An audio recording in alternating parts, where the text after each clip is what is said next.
Printer broke. Printer broke. Here's our number. Here's our number. I swear we have it. I swear we have a permit.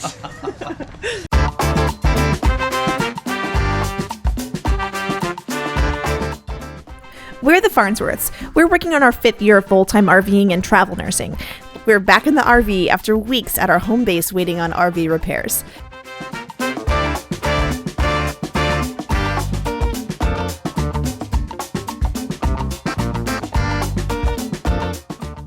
A concern a lot of people have about RVing full-time with your kids is how will they socialize?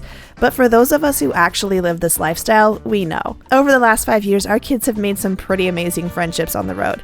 They stay in touch through Kids Messenger and epic Fortnite battles until we meet again.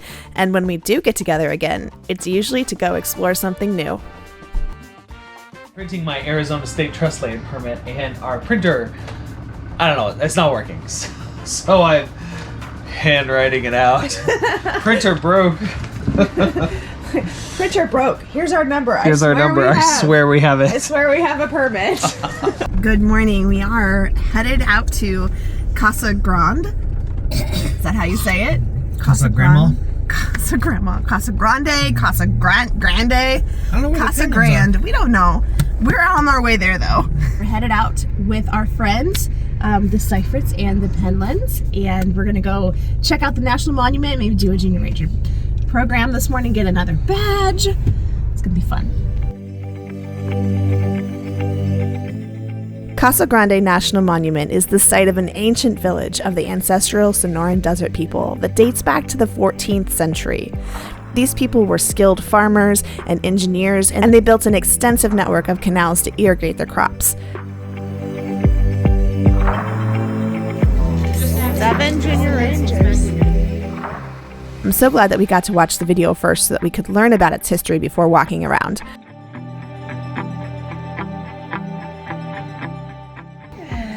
What kind is that? Coyote fur? American coyote.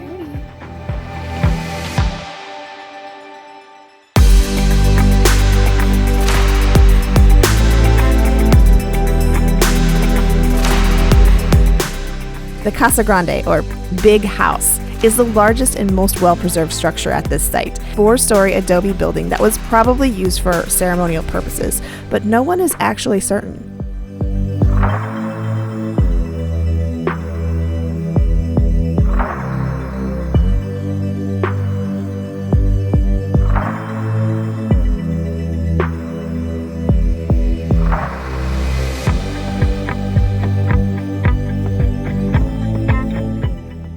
Today we are at the Casa Grande ruins with some good friends of ours, which is super fun. And I will say, I love visiting places, especially like this, that allow you to really walk kind of in them. There are a lot of signs that say not to touch the walls and that kind of stuff, but you can really get up close and see this kind of stuff. And it's just a lot of fun because we have like 7 kids here. It feels like one giant homeschool field trip. Somebody even asked, like, what school are you guys with? And I said, oh, we're homeschoolers. It was really fun. We had like a whole classroom with us. We do. It's great.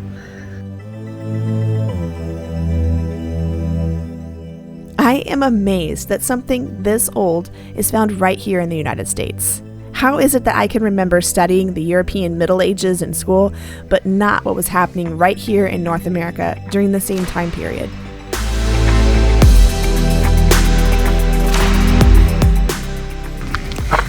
So something that's kind of cool is that this roof has been here since almost 100 years. I think we're like 10 years away from it being 100 years old. And before that, there was another structure that they had put over it to protect it. But Casa Grande is hundreds of years old. It was built in the early 1300s. And by the year 1450, the native people that lived here had moved on and left this back behind.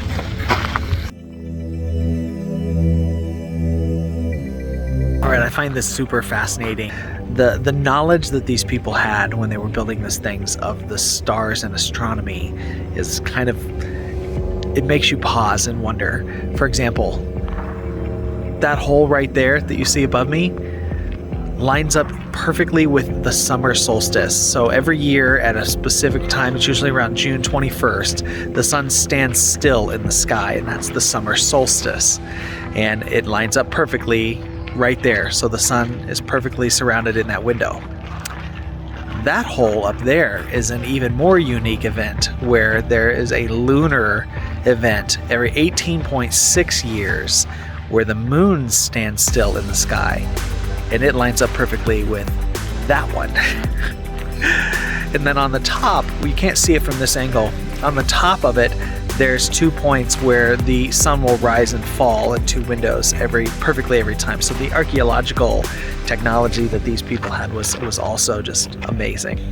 As I walk away, it's kind of fun too because there's 2 great horned owls here, and I'll have lots of video and pictures of them if I can.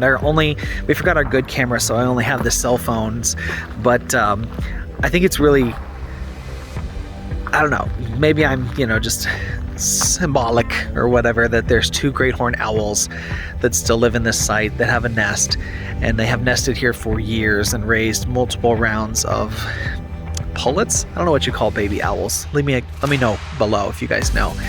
But it's just kind of neat. Their nest is not in the rafters. That's where they're hanging out right now, but their nest is actually inside Casa Grande in the house on the 2nd floor itself. And there's a lot of pigeons around. They don't mess with the pigeons don't mess with their babies, as the rangers are telling us. But it's just kind of neat and kind of symbolic to me a little bit.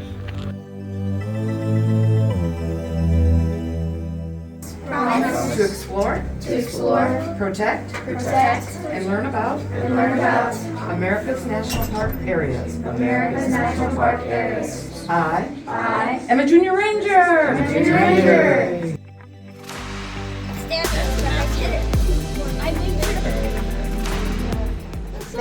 So I double checked with the ranger inside because I wasn't exactly sure how to say it because it looks like Casa Grande, right? It is Casa Grande, but the town is Casa Grande. Who knows? Who knows? I don't know why. What do you think, Chloe? Are you tired?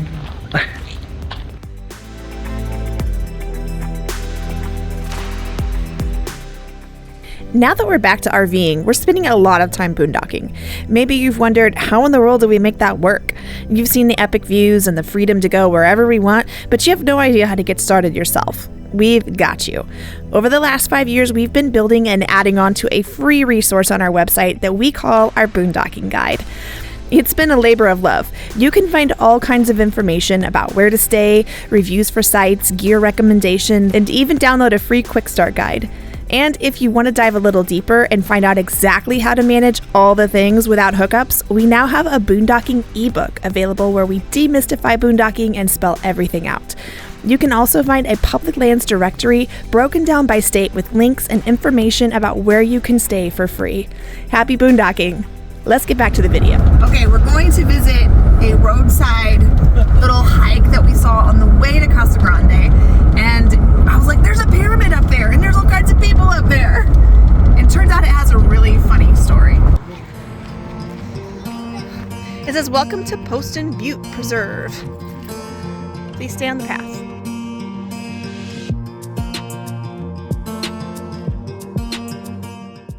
So the guy Charles Poston, he's considered the father of Arizona because he fought to make it a territory, I believe.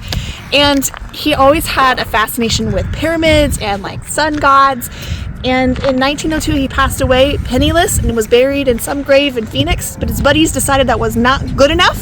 So they came out here and they built a 14-foot pyramid, went and dug him up, came out here and rededicated it with like 1,500 and people and the governor of Arizona. So we're gonna go up there and check it out. Looks really cool. And there's a big F.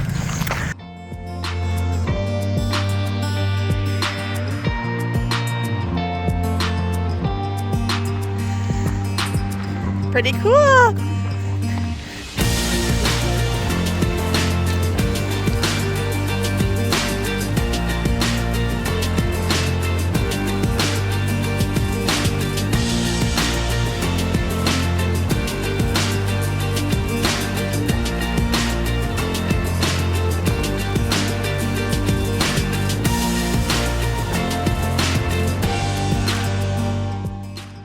kind of fun. This is one of the cool things about road schooling or traveling and being back in our RV again, is that when you see something on the side of the road that looks a little interesting, you have the opportunity to pull over and check it out.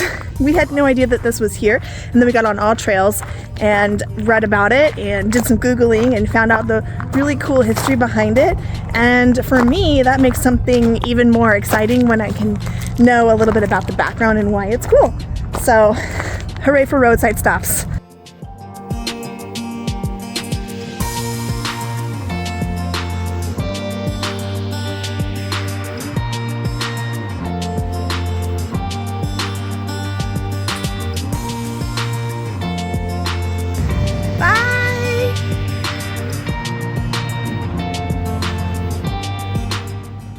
We've had a great time with our friends. Got to meet up with Carolyn and Garrett from Diary of a Family, Bill and Natasha from Nursing Our Travel Bug, Katie and Chance from Adventures with Chan, Daniel and Jen from Cherish the Journey.